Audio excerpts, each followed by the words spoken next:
మా యువ మిత్రులను, మా ఆడబిడ్డలను, ఈ బస్తీలలో కష్టాలలో మునిగి తేలుతున్న మా పేదల్ని, ముఖ్యంగా మా సినిమా కార్మికులని, ఈ ప్రాంతంలో కృష్ణానగర్ అంటే ప్రపంచానికే గొప్ప సినిమాలను అందించి తెలుగు కీర్తిని ప్రపంచానికి చాటి చెప్పిన సినిమా కార్మికులు ఇక్కడ ఉన్నారు. వీళ్ళందరిని ఆదుకునే బాధ్యత నాది. మీ ప్రాంతాన్ని అభివృద్ధి చేసే బాధ్యత నాది.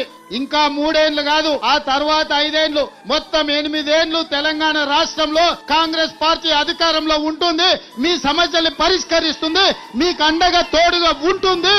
మీరందరూ ఆశీర్వదించండి, ఈ ప్రాంతాన్ని అభివృద్ధి చేసుకోండి, అభివృద్ధిలో భాగస్వాములు కావాల్సిందిగా కోరుకుంటూ మీరందరూ నాకు మాట ఇవ్వాలి. ముఖ్యంగా ఇక్కడ ఉన్న యువకులు, ఈ రోజు నుంచి మీరు నిద్రపోవద్దు. ఈ రోజు నుంచి ఒక్క నిమిషం వృధా చేయొద్దు. ప్రతి ఒక్కరూ మీరే కథానాయకులై 407 బూతులు జూబ్లీహిల్స్ లో ఉండి, ప్రతి బూతులో మీరే కార్యకర్తలు కథానాయకులై, మీరే రేవంత్ రెడ్డిలై, మీరే నవీన్ యాదవ్ లై అత్యధిక మెజార్టీతో గెలిపించండి.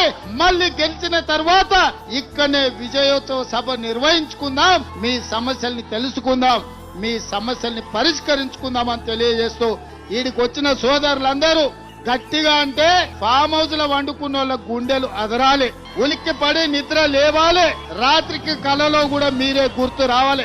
సరేనా? సరేనా? సరేనా? సరేనా? రెడీ?